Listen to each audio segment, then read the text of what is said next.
Conversa de classe com Maíra Tangerino. Mentes únicas em conversas plurais.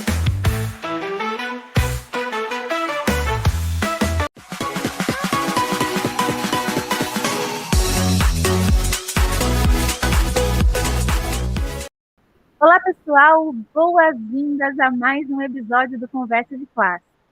Gente, hoje eu tenho uma honra imensa de receber uma convidada muito especial, né?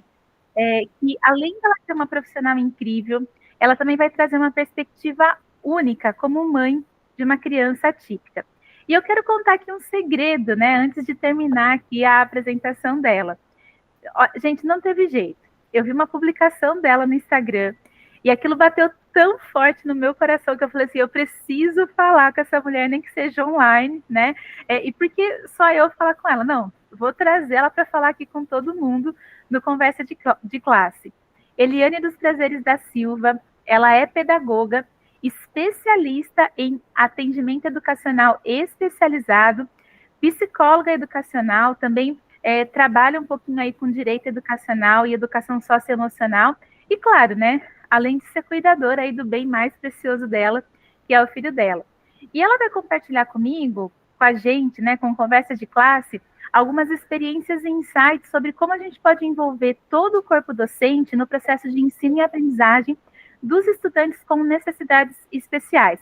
Eu acho que esse é um tema muito importante, né? Então, é uma conversa também que vai ser aqui profunda. E eu já combinei aqui com ela que eu ia mandar a primeira pergunta, tá? E também, Eliane, eu vou combinar o seguinte com você. Se eu falar um termo errado, né? Se eu me referir errado aí a alguma terminologia, pode me corrigir, porque a Conversa de Classe também é esse espaço para a gente aprender, né? A usar os termos corretos. E eu queria começar te perguntando o seguinte. O famoso AEE, né? O Atendimento Educacional Especializado, ele é uma peça-chave no apoio aos estudantes que têm necessidades específicas no ambiente escolar. Eu queria saber como que a gente pode garantir que essa abordagem não seja limitada a uma área isolada da escola, mas que envolva, né, todo o corpo docente, inclusive aqueles que não são especialistas, e como que a gente pode superar as resistências e inseguranças por parte dos professores, das professoras, ou até da equipe escolar, que muitas vezes não se sentem preparados para lidar com os estudantes com necessidades específicas. Eliane Prazeres, com muita alegria e honra, eu te recebo aqui no Conversa de Classe. Ai, Maíra, muito obrigada, muito obrigada.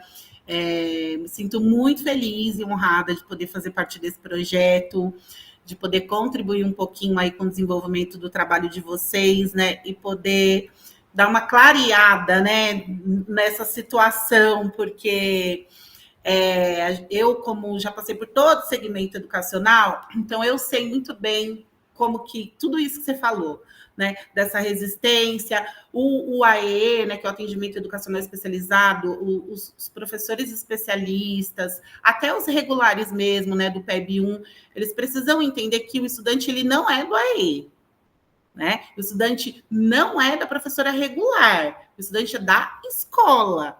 Isso é o fator principal, porque se a gente entende que aquele estudante é nosso, fica mais fácil da gente conseguir envolver, né? E o atendimento educacional especializado, o que a professora vai fazer ali? Ela vai propor atividades contraturno e diferentes do que acontece dentro da sala de aula. Porque senão, o que vai acontecer? Se a professora está lá trabalhando alfabetização, letramento, a questão de números, enfim, e ela for com a mesma proposta no AIE, esquece.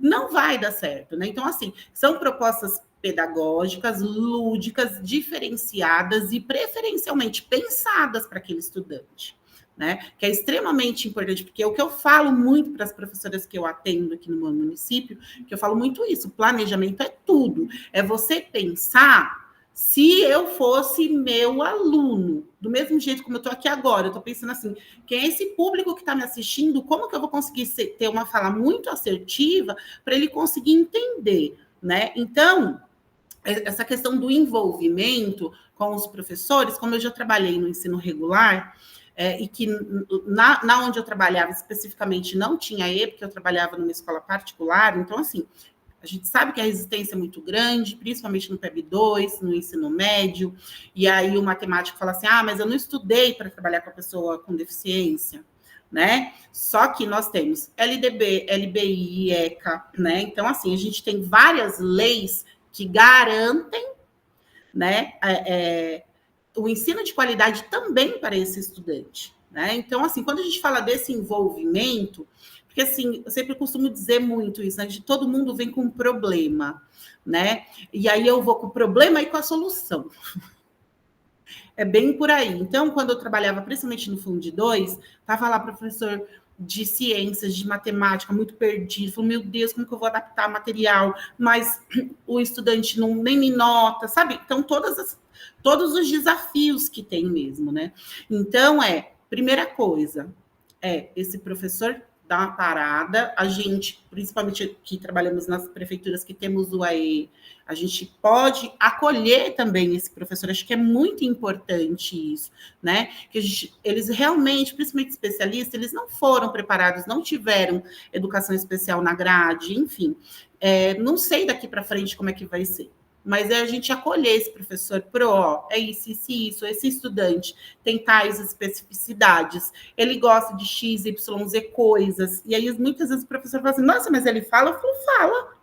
Eu nunca ouvi a voz dele. Eu falo, lógico, porque você não conseguiu ser assertivo ali, né? Então, assim, é pensar naquele conteúdo, pensar nesse estudante e pensar em estratégias que façam sentido para ele. Né? Então, eu vou dar um exemplo de matemática, que é a coisa mais difícil do mundo. E aí já entra no meu viés de mãe, né? Na pandemia, o Arthur estava aprendendo divisão. E aí, o que a temática de interesse do Arthur é animais. Então, combinei com o professor e aí eu fiz uns cercados com animais, vacas, ovelhas, e ele foi dividindo. Teve uma divisão que, num determinado momento, eu tinha que dividir mesmo, tinha que partir no meio. Né? E aí? Mas o conceito de dividir um para cada, ele entendeu. Aí ele fez assim, mas tá aqui, ó. Eu não vou cortar a ovelha no meio, Deus me livre, ela vai morrer. Né? Então, tipo, isso eu vi em casa.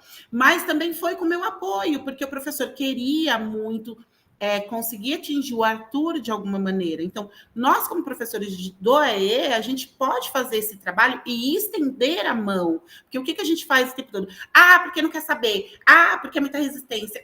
Porque chega de estender a mão, de apontar o dedo, vamos estender a mão, vamos sentar, vamos conversar junto, vamos pensar em estratégias, o que esse estudante gosta, que eu posso fazer com todo mundo. E aí, quando a gente já oferece apoio, já oferece ajuda e muitas vezes a gente conhecendo melhor o nosso estudante e todo o contexto familiar dele, a gente já vem com a solução, né? Porque aí fica mais fácil esse caminho para esse docente especialista, né? E aí é onde acaba toda a resistência.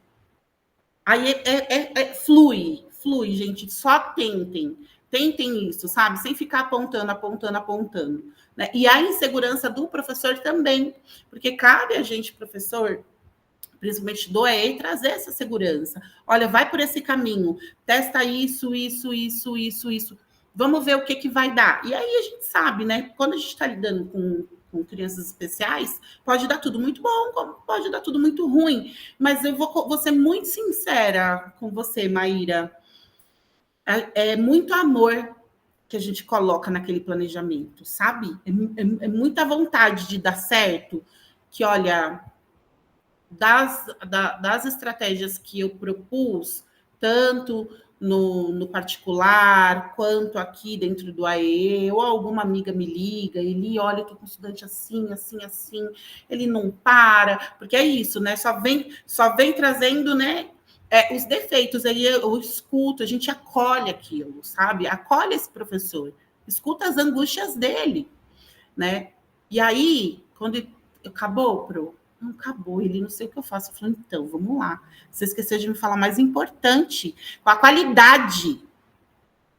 né? O que esse estudante tem de bom, o que ele faz bem, o que ele gosta, e nisso vai qualquer esfera, desde que gosta de comer, que a gente pode trabalhar com alimentos, desde que gosta de pintar, gosta de desenhar, ele gosta de um personagem X, e aí a partir daí, sabe? Porque, assim, infelizmente, a gente precisa ainda ter um trabalho que ele é muito de formiguinha mesmo, para a gente desconstruir esse estudante, porque é a pessoa com deficiência primeiro, né? Mas o que acontece? Vem sempre o laudo, né? E aí a criança ali, o adolescente, o jovem, ele é sempre rotulado, porque a gente vai sempre olhar o laudo. E eu tô falando isso porque eu já estive nesse lugar, né? Então, assim, também foi uma desconstrução muito grande por aqui, mesmo eu sendo mãe, né? Mas, assim, são dois viés completamente diferentes, né? Meu papel de mãe e meu papel de docente hoje.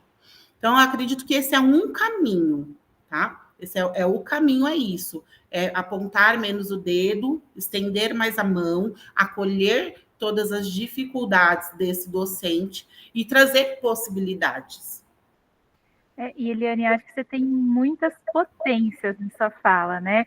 Eu sempre gosto de contar para as pessoas que vêm aqui no programa que a gente tem um público aqui de docentes muito grande, mas também um público de graduandos, de pessoas que ainda vão chegar no mercado de trabalho ou vão entrar ainda na sala de aula, né? E acho que é muito importante a gente até, claro, falar com esses dois públicos, mas eu queria contar, né, que você fala de um lugar muito forte, que não é só o lugar da educadora, você também é mãe de uma criança atípica e você viveu tudo isso na prática, né? Eu queria saber de que forma que a sua vivência pessoal influencia as suas estratégias educacionais para criar esse ambiente inclusivo na escola. E se existe aí uma linha tênue entre empatia e responsabilização excessiva dos educadores? E como que você sugere equilibrar, né, esse apoio dado para o estudante sem sobrecarregar o professor, mas, ao mesmo tempo, sem deixar lacuna aí nesse processo? Olha, então, você tocou em vários pontos que é muito importante de falar. O Arthur, ele tem 18 anos hoje, né? Então, eu descobri que ele era autista em 2009. Então, venho de uma época que o autismo ele era pouco falado, poucas pessoas se falava autista, o que é autismo, né? Então, era isso. Ninguém sabia, e eu também minimamente sabia, e tinha que tentar explicar para as pessoas. E o Arthur, ele tinha muitos comportamentos inadequados, ele se mordia, se batia, enfim. Então, era um cenário bastante difícil. Mas eu descobri muito cedo, mesmo sendo lá em 2009, né? Porque eu fui uma mãe, né? Ele foi meu primeiro e único filho, mas eu descobri cedo e eu comecei a ir atrás. Então, assim, não tinha políticas públicas, não tinha não tinha escola. Eu recebi negativas, eu não consigo contar nos dedos das mãos. Não, autista a gente não atende. Tem um centro de referência que era em outra cidade. Era assim, tipo, parecia que ele estava com uma doença contagiosa. Mas eu sempre pensei assim, eu vou atrás do sim. Eu vou atrás do sim. Quando eu consegui esse sim, foi o caos. Ele gritava o tempo todo, ele mordia a professora, ele mordia os amigos. E aí, eu usei isso aqui que nós estamos utilizando hoje, que foi a internet e tudo mais, ao meu favor. Porque o que mais tinha era cenário triste, horroroso, lá. Mas eu falei, não quero mais ver nada disso. Né? O laudo dele e o prognóstico dele era muito ruim, né? Muito ruim. E eu só pensava assim, puxa, se ele tá assim, com 2 anos e meio, imagina quando ele tiver com 10. Se mordendo, se batendo. Então, assim, eu pensava assim, eu tenho que resolver isso. Então, o que eu fiz? Comecei a caçar a internet, comecei a pegar atividades, comecei a pegar intervenções que não tinha muitas também.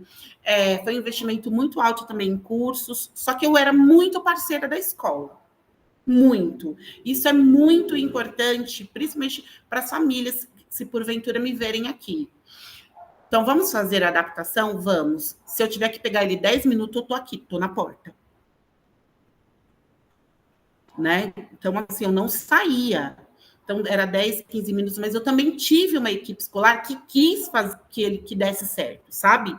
Então, assim, quando eu me vi que eu encontrei o sim, eu falei, é aqui que eu vou. Mas a escola também, se sentiu muito segura da minha parte, sabe? Muitas vezes eu fui buscar o Arthur cedo, mas inúmeras vezes. Muitas vezes eu não voltava para casa, eu ficava na padaria esperando o celular tocar. Por quê? Poxa, meu filho nunca tinha saído de casa, estava com diagnóstico de autismo nível 3 suporte, né? Então, quando eu tive o meu sim, eu agarrei. E tudo que eu pegava de estudo, eu xerocava tudo e mandava para a professora dele. Aí conversava com a fono dele. Aí conversava com a equipe multidisciplinar que atendia ele. Então, eu fui amarrando. O Arthur não foi tendo espaço. Então, ele foi sendo estimulado,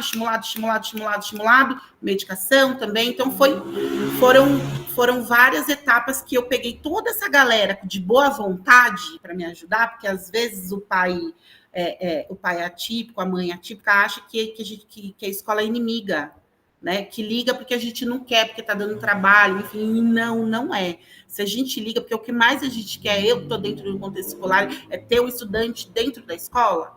Só que a gente precisa fazer esse processo de adaptação o menos traumático possível, né? E aí deu muito certo, né? Então, quando a gente fala até dessa responsabilização excessiva, quando você fala dessa questão da empatia e da responsabilização excessiva, isso também, só que isso não bate forte lá na família, né? Não bate forte na família. E a professora, por exemplo, ela pega aquele estudante, né, e quer desenvolver o melhor dele, e aí ele não vai, né? Aí fica se culpando, né?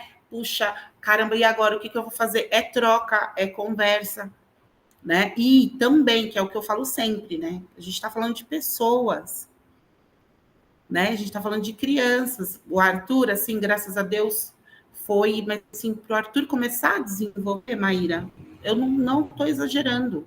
Foram 2 anos de terapia e escola. Que ele começou a dar sinais de melhora, né? Então, até processo terapêutico, processo de adaptação escolar, também é demorado. E aí a gente tem também que lidar, né? Quando a gente fala dessa empatia com a ansiedade da família, né? Com a sua ansiedade também. Eu falo muito para as professoras, né? Eu falo, gente, calma, eles vão desenvolver, é devagar, né? Porque a gente quer fazer como a gente faz na sala regular, né? Que a gente dá lá 2, 3 aulas, eles pegam o conteúdo, né? E aí eu falo, é celebrar sempre o mínimo, porque daqui a pouco, quando a gente vai de pouquinho, depois você vê o Arthur foi alfabetizado na idade certa e com a professora, não teve minha intervenção, eu nem era pedagoga, né? Não era pedagoga. Quando ela falou que ele escrevia, eu falei, não. Ela falou, ele escreve. Eu falei, não acredito. E na época eu era manicure, então tinha minha agenda que eu marcava minhas clientes. Um belo dia eu fui abrir assim, estava escrito Arthur. Eu quase infartei, eu tenho esse papel até hoje. Eu tenho agenda até hoje. Aí eu saí gritando, berrando, peguei ele, eu falei, filho, né? E ali foi um incentivo tão. Eu falei, você escreveu na agenda da mãe, né? Então, acho que foi isso, foi um conjunto de coisas, de pessoas querendo fazer as coisas dar certo, sabe? Graças a Deus, eu tive isso. Eu não olhei para os nãos que eu recebi, eu olhei para os sims, para quem queria me dar a mão, quem queria me estender a mão. E aí é isso que eu falo, né? Hoje eu estou do outro lado, também, hoje eu sou a mão que estende para o professor. Quantas professoras, já especialistas até do AE, me procurei, Lito, com caso assim, assim, assado. Eu falo, tá, calma, vamos pensar. Aí a gente vai fazendo o planejamento do garoto. Aí eu falo, nossa, não consegui captar nada ainda. Uma coisa que ela falou, por aqui. A gente já faz... Nossa, teve até um atendimento que eu fiz, que ela falou que o estudante gostava de sons. Eu falei, ele gosta de sons. Aí a gente tem um material de tecnologia assistiva, mas se não tivesse, então vou dar um exemplo para um regular aqui. Gosta de sons? Eu já pensei, vamos pegar pandeiro, fazer chocalho de feijão, de arroz, já que ele gosta de sons. Foi o que eu já pensei. A gente montou tanto na parte tecnológica quanto na questão mesmo tátil, né? Eu falei, se ele gosta de sons, eu falei, deixa lá um TEA nível 3 e deu certo. Foi a coisa mais linda, um atendimento que eu me segurei para não chorar, assim. A professora também olhando para mim assim, meu Deus, ele está concentrado, né? Porque era um estudante que estava para lá e para cá, né? Então, assim, sejamos a ponte sempre, sabe? E sempre encontrar possibilidades, né? Dessa criança, porque assim, é o que eu falo, não tem como dar errado, Maíra, não tem como. Se todo mundo quer fazer dar certo, se você olha para esse estudante com esse olhar empático de eu vou descobrir, camaradinha, o que faz sentido para você, né? E flui, as coisas elas acabam fluindo, mas é todo um processo. Primeira coisa é a adaptação, né? Primeira coisa é a adaptação. Esse estudante tem que estar bem dentro da escola, que aí que entra o papel do professor, porque se está muito desregulado, né? Se tem muitos períodos de crise, enfim, infelizmente o docente não tem muito o que fazer, principalmente o especialista. Né? Então, são todos esses vieses que a gente precisa parar para pensar, né? Que você vê que fica um emaranhado de coisas, né? Mas quando a gente começa a estabelecer pequenas metas, né? Eu teve um período que eu fui também coordenadora pedagógica, eu falava muito isso para as famílias, né?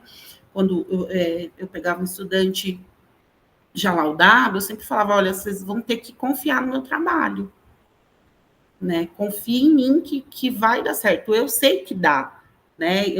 Além de eu viver, eu já fiz várias adaptações. Nossa. E todos os estudantes, assim, e aquilo, né? Então, a gente faz meta, sabe, Maíra? De curto, médio e longo prazo. Tanto para a família, quanto para o docente, sabe? Então, o que você acha que daqui um mês, o que dá para a gente conseguir com essa criança? Né? Então, e ter isso muito claro também ajuda muito o docente, sabe? Muito, mas muito mesmo. A minha meta é que ele fique sentado 5 minutinhos. Show. Então tá, então a gente vai trabalhar um mês para isso, né? Então, a gente pensar que não precisa ser algo, sabe, grandioso. São as pequenas coisas. E é de pouquinho em pouquinho, que aí daqui a pouco esse estudante está igual o Arthur. O meu filho está no 2º ano do médio. Ele fica escola regular sempre. Ele sempre estudou na escola regular. Sempre. Sempre. Ele pegou ainda um período que nós não tínhamos a EE, nós tínhamos a sala especial.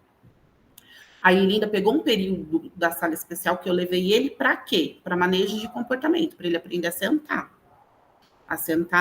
saber a rotina da escola. Mas ele ficou 6 meses, 6 meses, 1 ano no máximo. Acho que foi em torno disso. E aí, quando acabou o ano, a professora, que era do AE, ela falou, tá pronto, pode levar ele para a sala regular. Então, ele começou a regular, fez 6 meses a sala especial na época, e depois regular a vida inteira. E ele vai. Então, vou dar um exemplo também. Química, física, hoje, que ele já está com especialistas, né?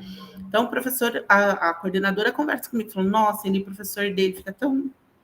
né, tão agoniado e tal, né, porque já adaptou o material, né, e aí eu falo, não, mas está tudo bem, né, eu falo, a divisão já foi daquele jeito, só que, olha só que engraçado, o professor preocupado, é óbvio que eu sei que o Arthur tem muitos privilégios, assim, né, porque eu não me importo com placa de escola, eu me importo do pessoal querer meu filho, sabe? E aí eu tava olhando o caderno dele, tem mapa, ele tem mapa mental de física. Eu falo, meu, o que esse professor tá achando ruim? O garoto copia, né? E ainda fui explicar a ele, Eliane, olha, foi o professor que ele foi fazendo, foi me mostrando. Eu falei, nossa, filho, que lindo, tá ótimo. Né? Então, assim, é também não se cobrar tanto, e essa questão da responsabilização excessiva, tanto do professor quanto da família, precisa aí ter empatia de todos os lados. De todos os lados, tanto do professor com essa família, tanto dessa família com esse professor, né? E de todo mundo com esse estudante. Né? Então, assim, é esse o caminho. E dá certo, gente, dá muito certo. Utilizem essas estratégias, né? Façam as metas de curto, médio e longo prazo.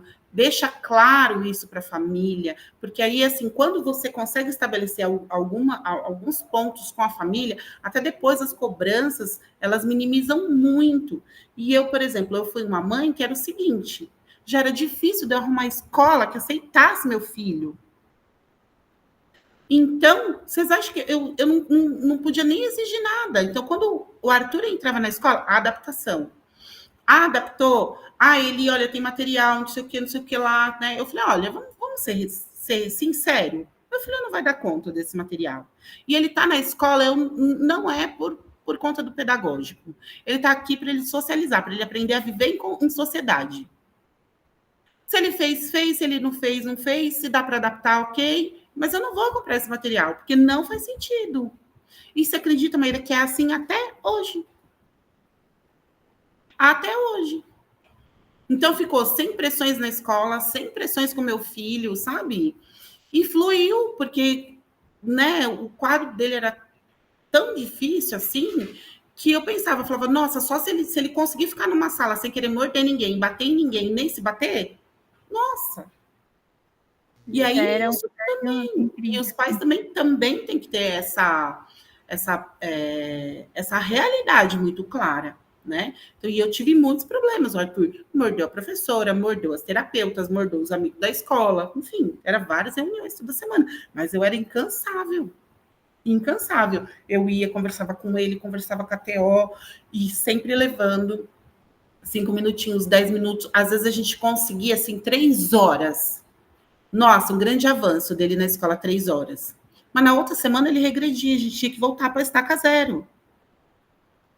E tá tudo bem, voltamos para a estaca zero e íamos de novo, né? Mas essa parte de alfabetização, de letramento, não, essas questões, para mim, até hoje, assim, o Arthur, quando ele foi para o ensino médio, ele teve que trocar de escola, né?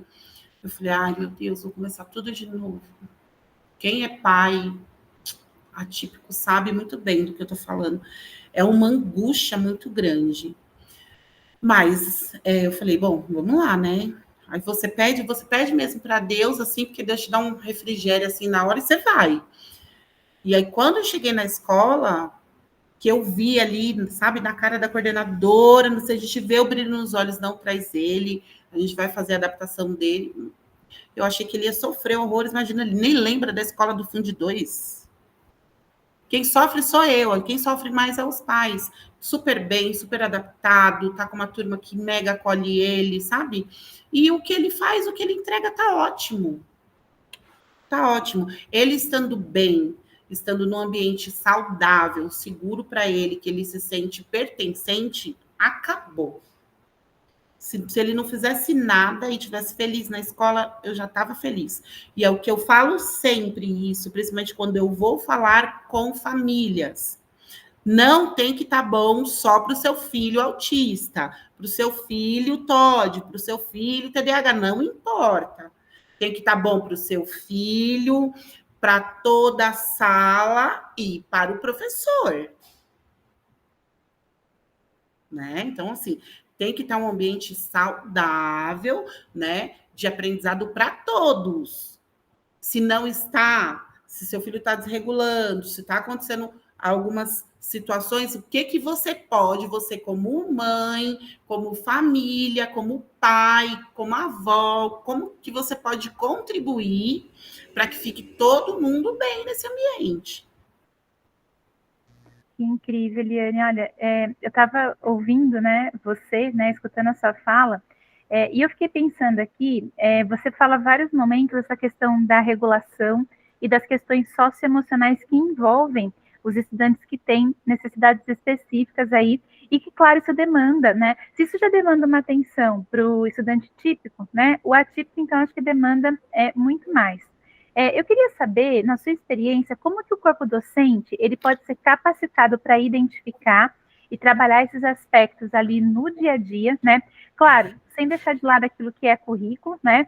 E quais seriam as formas mais eficazes para incluir esse componente socioemocional no planejamento pedagógico de uma escola, sem que se torne exatamente essa última parte que você falou, né? Decorativo, né? Sem que isso seja só um acessório, mas que seja efetivo ali. Eu fui professora de educação socioemocional 5 anos, né? Então, a questão da regulação, né? Então vamos lá.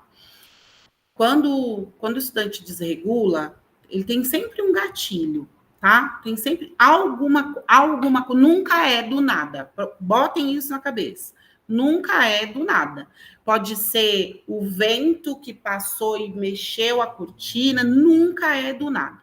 Então, quando o estudante desregula, então a gente precisa acolher ali, né, para regular ele novamente. Mas você já tem que estar com o olhar atento. Quem entrou de diferente? Alguém levantou? Que movimento que teve? Uma fala, por exemplo, o Arthur desregulava muito com não, só para você entender. Se a professora falasse assim, Bruna, agora não é a hora da massinha. O meu filho já começava a gritar e chorar, se estribuchar no chão. Porque era o não, a palavra não.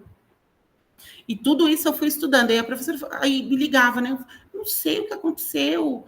E eu, mas me conta. Ela falou, a Bruna foi pegar a massinha, eu falei para ela que não podia. Só que é aquilo, né? Como que você, né, tira o não da vida das pessoas, né? Não tem como.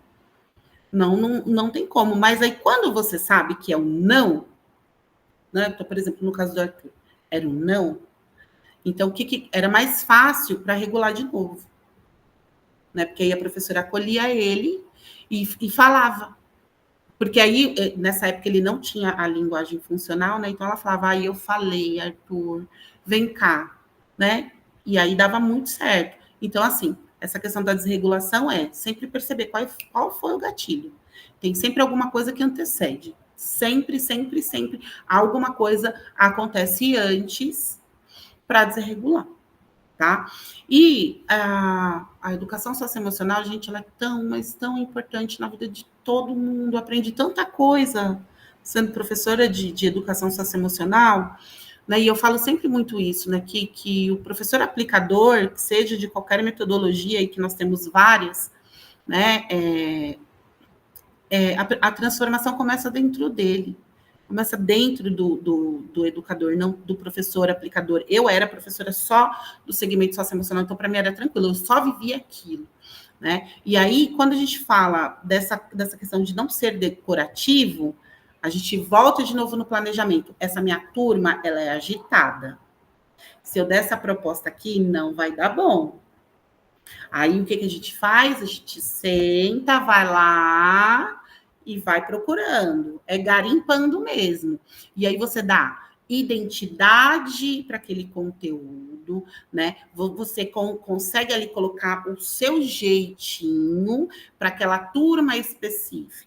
Né? Ou tem, não, essa minha turma ela já é devagar. Então, assim, quando eu era professora só do segmento socioemocional, então, assim, eu tinha um planejamento, eu tinha um conteúdo, mas as estratégias, elas eram completamente diferentes para cada turma. Tá? E aí é isso, o que vai fazer sentido para o meu aluno, significado, né? O que vai ressoar dentro dele ali. É isso. E também com o público PCD.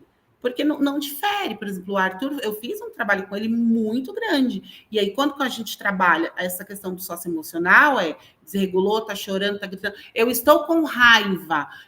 Você está com raiva. Isso é raiva. Você começa a dar nome para aquilo, né? Você está chorando porque você caiu e se machucou. E aí você começa a nomear aquilo. Né? Você está feliz, pulou, começou a fazer flap, enfim. Você está feliz. E aí você vai dando nome, né? Para aquela emoção latente daquele momento. Então, é super possível também trabalhar as questões socioemocionais com literatura, com vídeos, que a gente tem muitos. Nossa, eu posso ficar falando aqui da educação socioemocional, que eu estou agora na educação inclusiva, né? Mas a educação socioemocional, nossa. Porque, assim, a gente trabalha o integral, né? A gente consegue trabalhar valores, princípio, caráter, né? E se fosse com você... Né? E se fosse comigo, e o que você faria, e a gente tem momentos em que a gente amplia, a gente tira a criança dessa questão de só olhar para o umbigo, sabe? E aí a gente começa a ampliar isso, tem um mundo também, do mesmo jeito que eu falei lá atrás, que tem que estar bom para todo mundo, não só para o meu filho, o mundo tem que estar bom para todo mundo, né? Também. E o que a gente faz? Né? Mas, nossa, que eu escutava muito, mas o que eu vou fazer para o mundo ficar bom para todo mundo? Eu falei, se você não jogar lixo na rua, já vai ser maravilhoso. Né? Se você cuidar só do seu lixo, já é um espetáculo. Quando você estiver na praia, mesma coisa. Educar a sua família, né? Economizar a água, você já está fazendo um mundo melhor para todo mundo. Né? E aí, olha, eles olhavam assim para mim e falavam, é verdade, né? Por exemplo, agora, né, com tudo isso aí, essa situação climática que a gente vive, e a gente já vinha conversando lá atrás, né? E as coisas elas estão acontecendo mesmo, né? E ainda brincava para eles. É tragédia anunciada. Nossa, mas será que isso vai acontecer? Está acontecendo agora, né? Já está acontecendo agora. E, infelizmente, daqui para frente, se a gente não tiver mais ações, as coisas só vão piorar. A gente vai deixar um mundo bem ruim, né? Para os netos, tataranetos e tudo mais. Então, é isso, é trazer para essa responsabilidade que não tem que estar bom. Ai, não, graças a Deus, minha mãe, minha casa, minha família está protegida. Não, tem que pensar em todo mundo, né? Como que será, né? E dos privilégios também que a gente tem, e o que a gente vai fazer com as nossas escolhas profissionais. Eu tinha muitos alunos que eu trabalhava até no médio, né? No ensino médio. Ah, você quer ser médico para quê? Para quê? Por quê? Para quê? Não, porque médico, né? Ganha bem. É só? O que mais, né? Que Né? tem... É só? O que você vai fazer de entrega aí para a sua comunidade? Né? O que você vai criar de projetos? Eu falo, o mundo não é só sobre nós, não é só sobre você. E ele, até para a gente ir partindo aqui para a finalização, né? Pegando até um gancho nisso que você acabou de trazer, quando a gente pensa o direito educacional, a gente sabe que a inclusão já é garantida por lei, mas na prática a gente tem muitos desafios aí da escola em atender adequadamente os estudantes que têm necessidades especiais. O que você acredita que falta para que a legislação seja efetivamente aplicada no cotidiano das escolas? E eu queria saber se você acha que a gente está preparado, enquanto sociedade, né, enquanto instituições, para transformar a educação inclusiva em algo que seja verdadeiramente um direito garantido na prática e não só no papel. Ai, tenho tantas coisas para falar sobre isso. Então, eu vou falar como eu falo para as minhas professoras, para as pessoas que estão fora aí do contexto e tudo mais, né? Que falam, nossa, mas tem tanta lei, né? Tem LDB, tem LBI, tem ECA, né? Enfim. E aí eu costumo dizer que a forma como eu penso, né? Porque eu estou do lado de fora, né? Assim, então, eu não trabalho com esfera política e tudo mais. Só que essas leis, então, vou dizer muito bem claro e rasgado o que eu penso. As leis, elas foram criadas, ótimo, ok, maravilha, foram grandes avanços, só que não teve estrutura para isso. Não teve estrutura. Tá lá, ó, a LBI, BUF, no colo de todo mundo. Ei, cadê a estrutura? Cadê a formação continuada para os professores, né? Diretores, coordenadores do privado também? Como é que... Então, assim, acho que tinha que ter essa estrutura, né? Para preparar esses profissionais que vão lidar ativamente com essas crianças, né? Formação continuada para todos, para entender minimamente como lidar, né? Desregulação, o que é birra, o que é crise. Então, assim, para mim, faltou e falta ainda essa questão da estrutura, né? De como fazer a LBI de fato acontecer, né? Então, assim, foi só sancionada e acabou. Então, assim, quem foi atrás, como eu fui atrás, muitos professores que eu conheço foi atrás, eu pago até hoje para estudar. Né? Então, assim, a gente teve que tirar do nosso próprio bolso, né, para poder estruturar. Por exemplo, eu não tinha, quando eu era coordenadora, eu não tinha problema de atender nenhum estudante com necessidade especial, não tinha problema, porque eu sei como fazer, mas eu sei como fazer por quê? Porque eu fui atrás. de como, primeiro, acolher essa família, e a gente entendeu, o estudante não chega só, ele vem representando uma família, né? Então, assim, então, são todas essas camadas, é uma camada de cebola que, na verdade, você sabe quando você não tirou a camada, você cortou ela no meio, arrancou o miolo e deu para você comer, sabe? E é muito isso. Então, acho que faltou, isso é uma falha muito grande aí do poder público, dessa estrutura, né? E para a educação inclusiva de fato acontecer, eu vou ser muito sincera, mas muito mesmo. Você tem que querer, apenas querer. Por quê? Lá em 2009, não tinha nenhum especialista, ninguém sabia lidar com o autista não ia para a escola.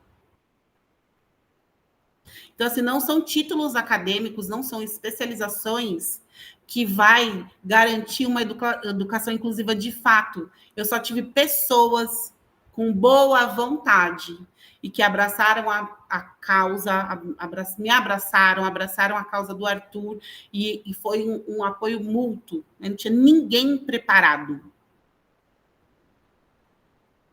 Eu acho que é isso, a gente parar para pensar nisso. Porque eu me preparo já há bastante tempo e tudo mais, mas tem casos que chega que eu falo, meu Deus do céu, a gente pede inspiração divina mesmo. Né? Então, não é formação, não é título acadêmico, não é nada. Você tem um bom coração, é você querer de fato fazer a transformação na vida daquele estudante, que flui e dá certo. Então, acho que fica essa reflexão, né, para todos os docentes aí, porque às vezes a gente sabe como que acontece. Nossa, fulano veio hoje, ai meu Deus do céu, já vai ser aquele dia. Pronto, você já decretou para o universo. O que vai ser? Né? Então, assim, não, fulano chegou hoje, eu vou me dedicar ao máximo, eu tenho certeza que vai dar tudo certo, eu vou manter ele bem, vou manter ele tranquilo, meu Deus, me ajuda, e vai. Porque até nisso, né? Eu costumo dizer muito, principalmente quando a gente trabalha com esse público, que a gente mente, mas a nossa energia não. A nossa energia não. E eles são tão sensíveis de entender se ele é querido, se ele é amado, né? Então, assim, parar para pensar nessa perspectiva, acolher o seu estudante e verdadeiramente dar o seu melhor para o desenvolvimento dele, que uma hora ele vai te entregar o melhor dele, com certeza. Eliane, que lindo, né? Quero te agradecer pela generosidade imensa de compartilhar uma história potente, né? Compartilhar os seus conhecimentos, porque você é extremamente sabida e empoderada naquilo que você sabe. Dizer que a porta do Conversa de Classe está aberta para quando você quiser voltar, viu? Muito obrigada. Eu espero poder ter contribuído um pouco aí para o desenvolvimento dos estudantes, dos docentes, né, que já estão atuando na área. Estou sempre aberta para conversar, para poder partilhar, para poder colaborar, para poder ajudar.